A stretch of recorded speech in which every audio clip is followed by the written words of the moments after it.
Hello, everybody. Hey, Cal Banyan back with another podcast.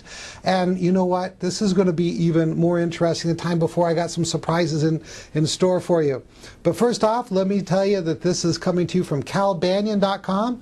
And we also post it on other places on the web, such as, our new blog and new website, calbanyan at, let me get this right, calbanyan.ourhypnospace.com, and you can also pick it up on other places like Google Video and Blip TV and stuff like that. So if you're watching it at another location besides calbanyan.com, you want to go there so you can see the information that I'm putting right down there. Okay, speaking of right down there, you'll see me glance down once in a while. That's because I'm looking at a computer screen, and no surprise in this day and age, so I can, keep track of, make sure I cover everything I want to cover. Okay, let's see. Boy, I got a lot done already in the first few seconds. Let me just delete that. All right, today we're going to do something new, as I said before. I hope everything goes well. If you like what we did today, please email me at calbanyan@hypnosiscenter.com, and we'll bring more of this kind of video information to you.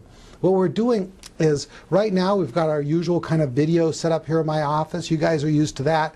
And then we've got a video camera set up remote near Dallas, Texas, where Celeste Hackett, a really great hypnotherapist, a 5-path graduate, is videotaping herself as we talk on the phone over the speakerphone. Then it's going to get all edited together and become the program that you're watching today.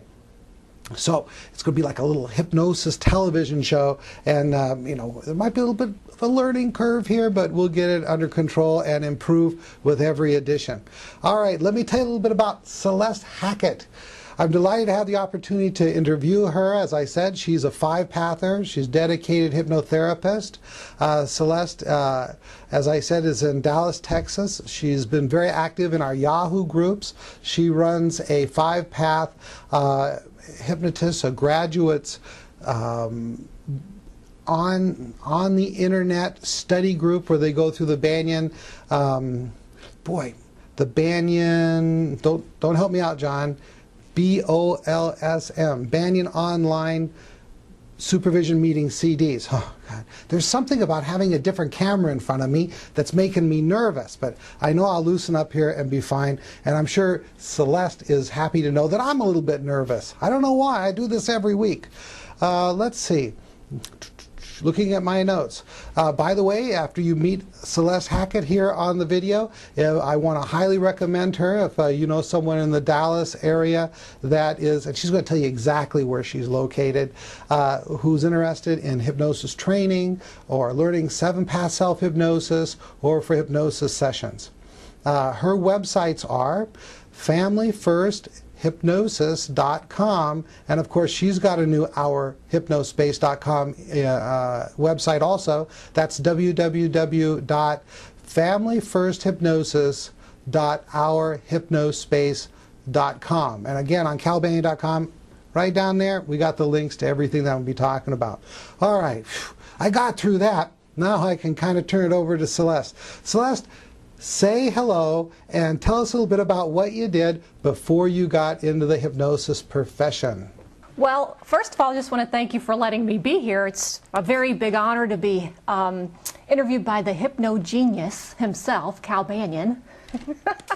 Well, I'm from Louisiana, and I started a radio career at the age of 17. I had my own radio show, just a little radio show in central Louisiana. But from there, because it went pretty well, I actually ended up just growing my radio profession, I guess, my business. And I ended up going, traveling a little bit. I did radio shows and worked for radio stations in New Orleans, and then I worked nationwide via satellite for ABC, and then I worked in Houston. And the whole time I was working in radio, I really wanted to do something to help people during this time, because you talk to so many people on the phone. It's not just they don't just call in for requests. You end up talking to them for different reasons, interviews and so on. Or if you're doing a love show or an advice show, you end up talking to a lot of different people on the phones. Well, over the 24 years that I did this, I really got an idea of just how much suffering there is in the world, and how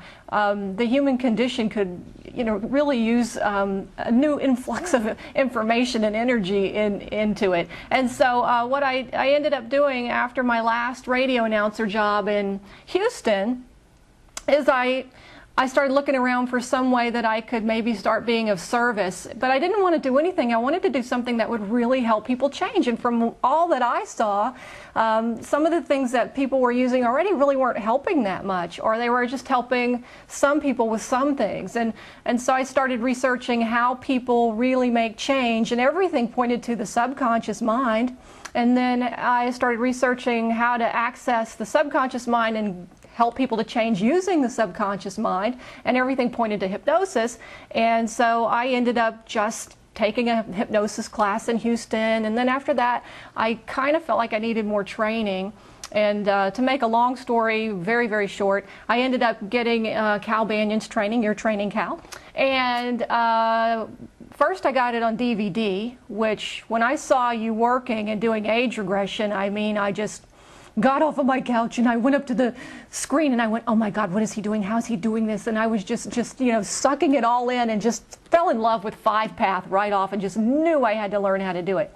Then I went to the training in Minnesota, and I was like Shrek's donkey, because I was right there in the front row going, oh, I want to be your friend. I want you to show me this. I want to learn this. And I think you got pretty aggravated with me. At one point I have this memory of you throwing a pencil in the air going, God, please, woman.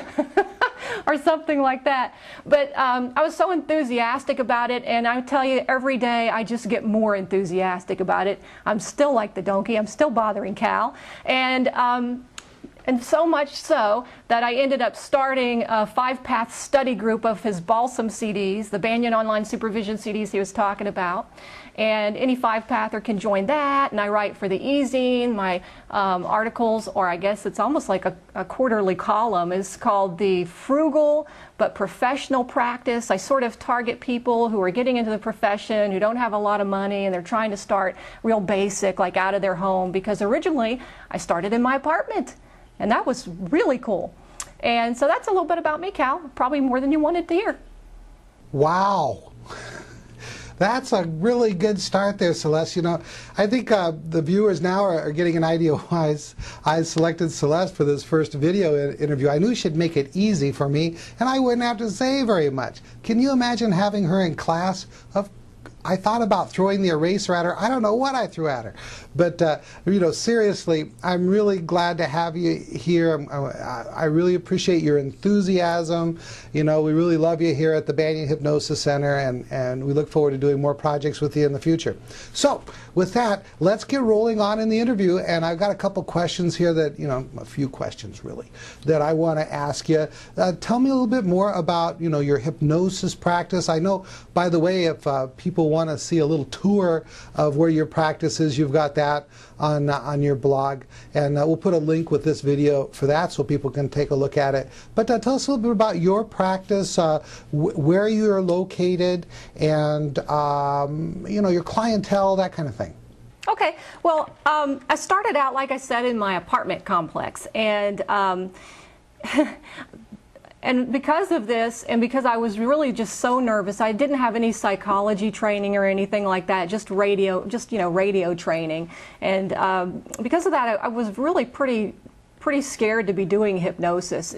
So what I ended up doing was really taking notes about my journey, with myself, confidence, and so on. And that's how the e-zine article started. And then from the apartment complex, I ended up getting this little house. That's how well the business did. And I served the Plano area, but also, I'm in Plano, but I serve Fort Worth and Dallas. And I see a lot of clients outside of this area. People fly up or drive up from Houston. I've seen people from Oklahoma and north and west and southwest and northeast Texas and all over the place, because there's just not a lot of people really providing the kind of hypnosis services that I'm able to provide.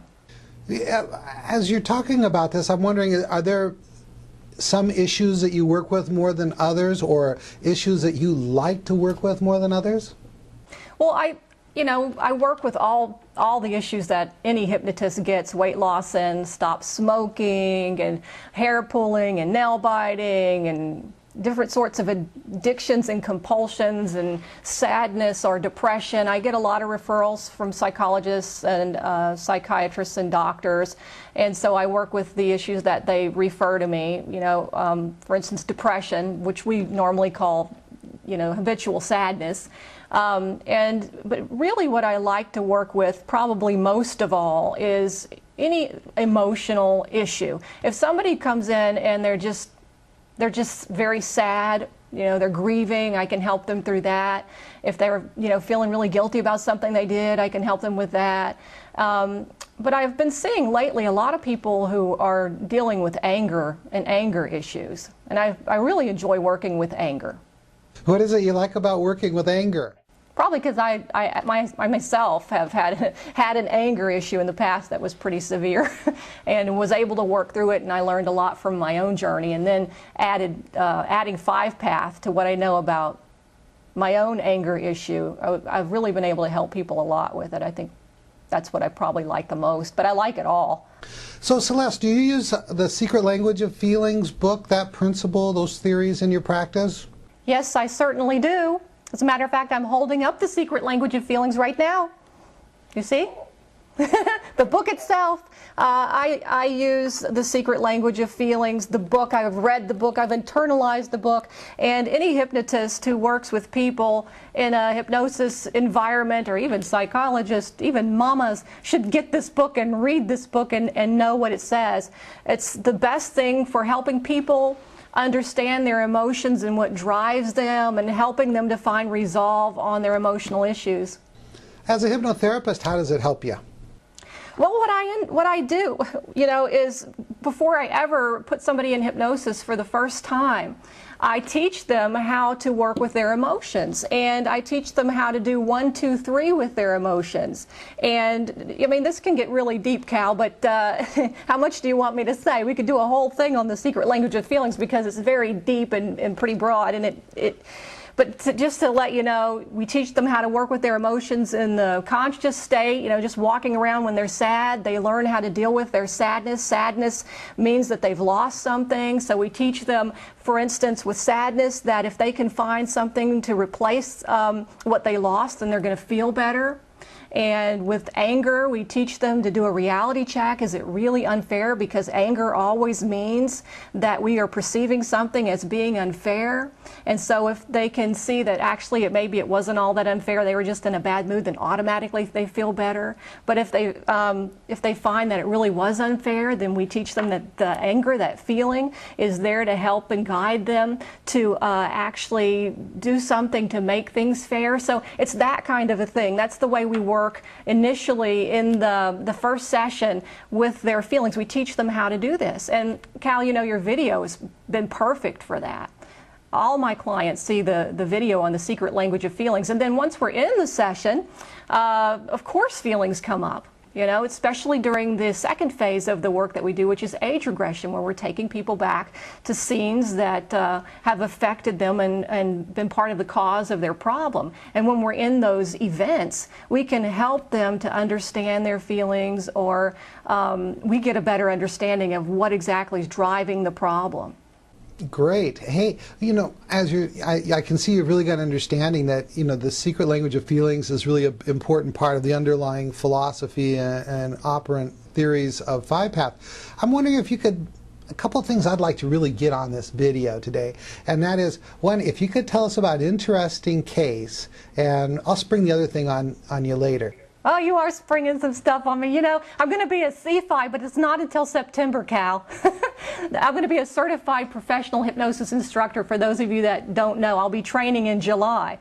And so, you know, I haven't ever actually been interviewed or anything, or talked to an audience about the Secret Language of Feelings, just my clients one-on-one. But yes, I'll go into a client that I thought was really interesting. It was one of my clients whose husbands had had an affair on her. And of course she came in with multiple emotions causing her to be unhappy. She wanted to stay in the marriage. They had had a great marriage for about 20 years, and then because she was very busy with some family issues and not very present emotionally, and it went on for a while. He got really, he felt neglected, and so he ended up having an affair which he immediately felt horrible about and was very repentant, and so she really wanted to forgive him. And so a bunch of feelings came into play, and because of the secret language of feelings, I was really able to help her. And so she felt guilty because she knew that she had something to do with this, at least in some way. She had helped to create the environment in which he had ended up having the affair. She felt sad because it was a real loss to her. They had both been virgins when they got married. And she was very, very angry, but she kept trying to really deny it. And because I knew the secret language of feelings, I knew that she thought that this was very unfair what he did. And as a hypnotist, that's the great thing about learning how to internalize this information in the book that Cal Banyan wrote. Because if somebody says to you, oh, you know, and you're doing your session, oh, that's unfair and that makes me sad. Well, yeah, they might be feeling sad, but you also know that they're also mad. And so I helped her to get in touch with her anger so she could release it and get free of it. And then, of course, we worked through some fear about possibly him doing it again. By the time she went through all these sessions, it's 5 phases, but we usually use 4, and we did use 4 with her. By the time she got done, she was just a changed person. She came in so sad, just so quiet, so embarrassed to be coming to a hypnotist to get resolve on this problem. And she was so mad that her husband did this to her that she had to come and see me. And by the time she got done, she was so happy and so much more in love. And another thing happened for her. Before, every time they had sex, all she could do was see that woman with her husband. And by the time she left, she didn't even think about that woman anymore when they were having sex. So she was quite happy. Beautiful. So it sounds like the forgiveness work was a really important part of her healing and being able to get what she wanted. Is that right? Oh, it was just huge. It was just huge. And to just, not only when you do this work do you, see people change, but you feel it. You feel something resonating with you. It's like the energy in the room was so big and it felt so good. I felt so relieved with her. It's kind of obvious that forgiveness work needed to be done there. I'm curious, can you recall anything interesting about the age regression work? And did the age regression take you back before she found out that her husband had had the affair? If I recall, yes. Her mother, her mother was married to a man, her father actually, of course, that had had multiple affairs. Yeah, and so she had to work through the anger at her father. And that was pretty big. And she felt because her mother was so sad and so upset all this time, her mother made her into more of a friend. And so she was also angry at her mother because she had to be so grown up at age 10 just to help her mother through this stuff. And so, she lost her father, the kind of relationship she had hoped to have with her father. So she was sad about that.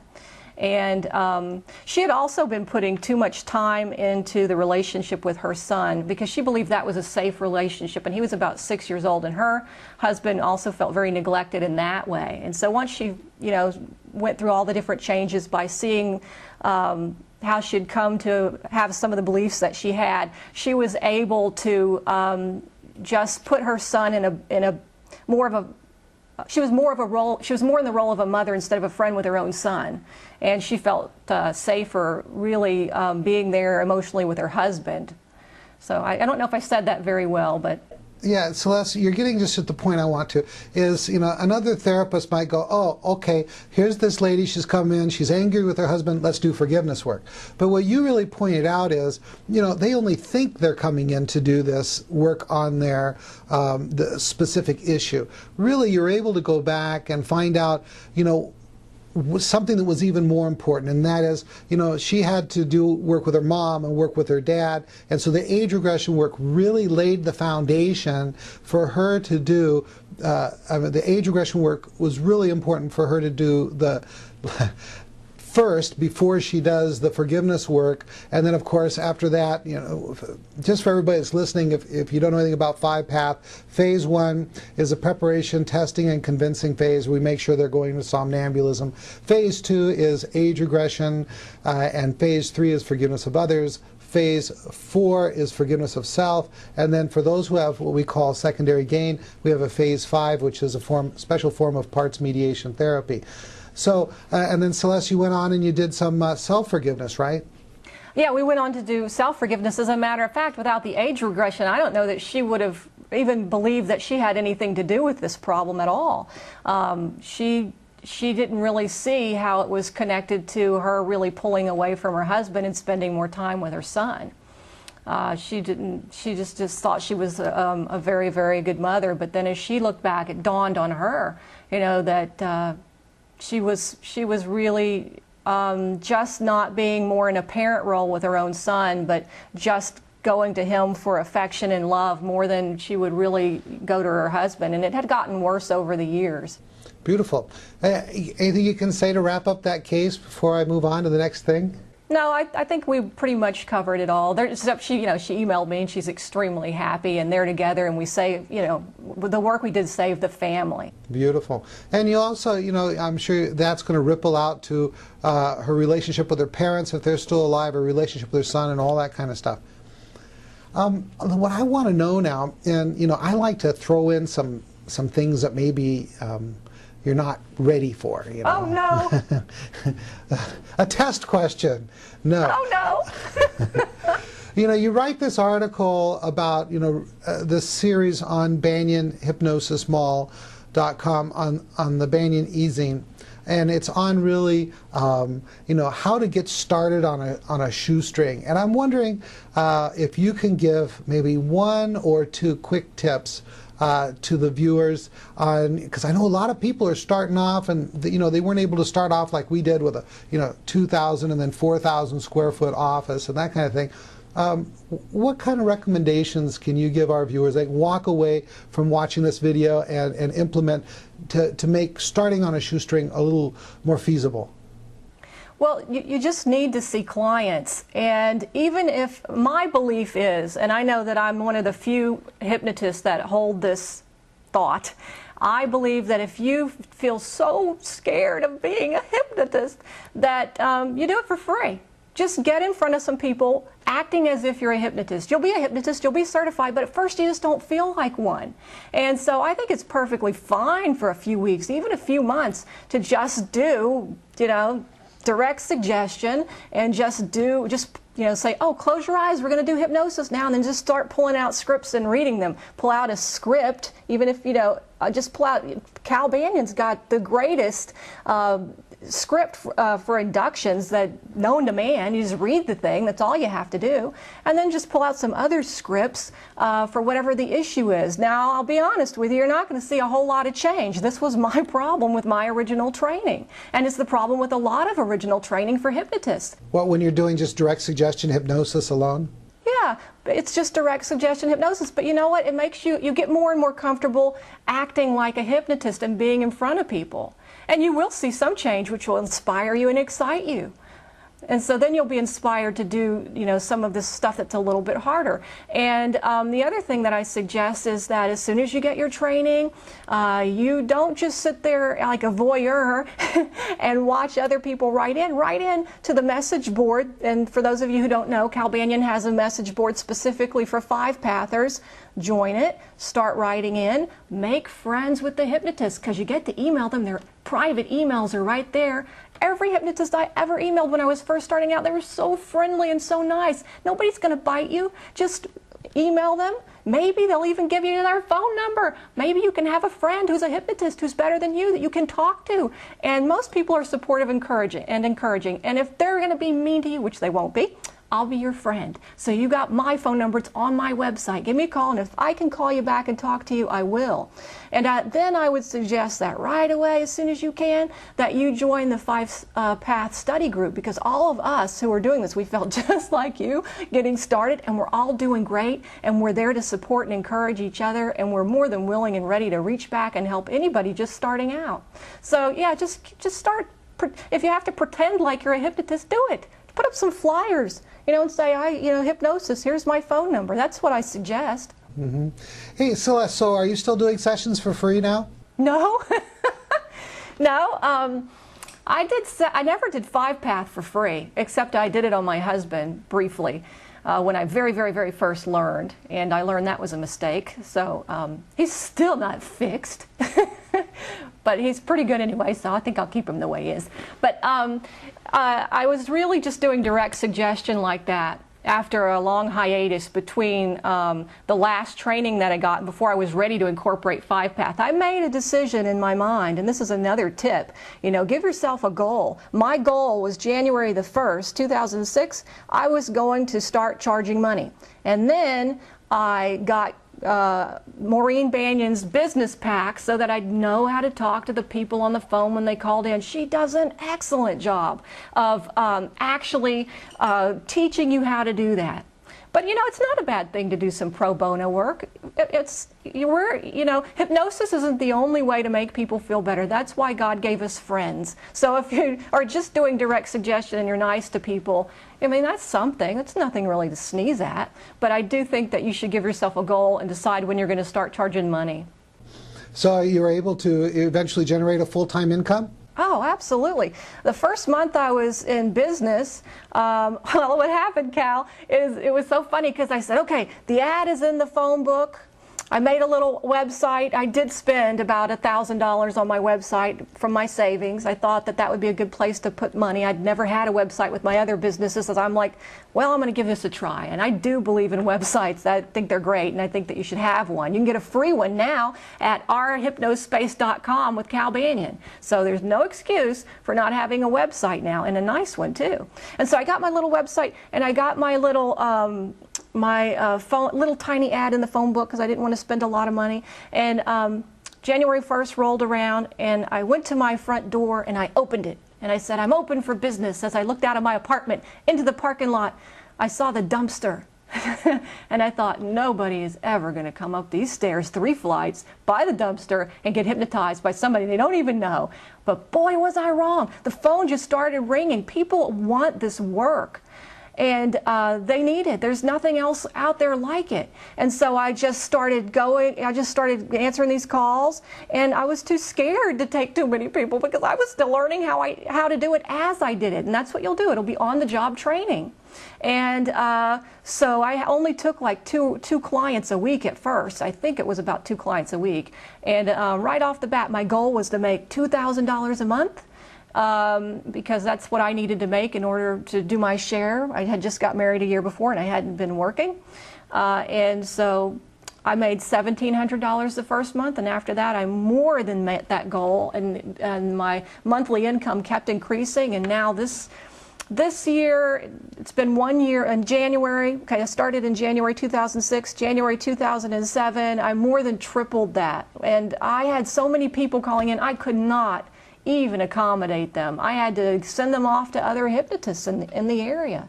Beautiful. You had a waiting list, right? Oh yeah, it went on for weeks and weeks and weeks. Finally, I stopped taking people for the waiting list because I felt sorry for them. I just said, I'm already booked up like 6 or 8 weeks out. Here's a hypnotist. I don't know how good he is. Good luck. I would really love to have more 5-pathers in Texas. That's why I want to teach 5-path. So I have some good people I can recommend. Beautiful. Hey, Celeste, I really enjoy your enthusiasm. And, there's people out there that say, oh, you can't go full-time in hypnosis. And you're a prime example that, you go get the training, be enthused about what you're doing, have a positive mental image about what you're doing, think positive thoughts, and you can go out there and you can really, go out there and change people's lives, change your own life and that kind of thing. And to kind of wrap it up, I'd like you to kind of tell us what you wished more people knew about hypnosis, and then I want you to prognosticate and tell us what you see the future of hypnosis to be. I wish that more people knew that hypnosis works, and it's incredible, and that you want to find somebody who really has the advanced training to get the best bang for your buck. And the way to do that is to find the 5-pathers, or I would say even people who have been in business and who've trained with Jerry Kine. But do your research, and don't just research what hypnotists say about hypnosis. You know, research what doctors say. Look at how long hypnosis has been called for in so many treatments, and look at the amount of time, how many times it's occurred that people have given up and they tried hypnosis and it worked. You know, they've given up on maybe an illness or maybe given up on something in their life, and then they go to what they, you know, consider to be the last resort, the witch doctor, and then they get resolved. These stories are everywhere. They happen over and over again, and it's not just hypnotists telling them either. And then what I see happening in the future with hypnosis is, I think that as the consciousness in our society and in the world just evolves, we know that, and we've been hearing this for eons, that our answers are within. And hypnosis is a way to help you find your own answers to your own problems, get your own resolve, and cause your life to be better so that you have more success in all sorts of ways. So I think that because of the information age, I mean, it is already happening. I am so delighted and glad that I'm a hypnotist in this age now, because it's just exploding. It's exploding on the internet. More and more people are getting into the business, and I really do think that the future of hypnosis is a hypnotist in every family. That's what I'd like to see. And hypnosis training, at least the components of the mind, an understanding, a mind model that hypnotists use, that should be used in school. And the secret language of feelings, once again, should be taught in schools. And I think it will be one day, Cal. Wonderful. Hey, Celeste, before we wrap it up, I'd like you to, do you have an office phone number, and maybe mention your website or websites one more time before we sign off for this edition and podcast? Okay. My office phone number is 972-673-0110. It's on my website. My website is FamilyFirst, F-I-R-S-T, hypnosis.com. FamilyFirstHypnosis.com, 972-673-0110. But I guess I don't have to repeat it again, because they can just rewind this video and play it again. It's not like when I was on the radio, huh? Isn't the internet wonderful? Because they can, you know, it's all interactive and stuff. Okay, thank you, Celeste, for being here on this podcast. I'll turn my attention back to everybody out there in internet land. Good morning, good afternoon, and good evening wherever you are. This is Cal Banyan. Please check our websites at calbanyan.com, banyanhypnosismall.com, and hypnosiscenter.com. All right, with that, Cal Banyan signing off.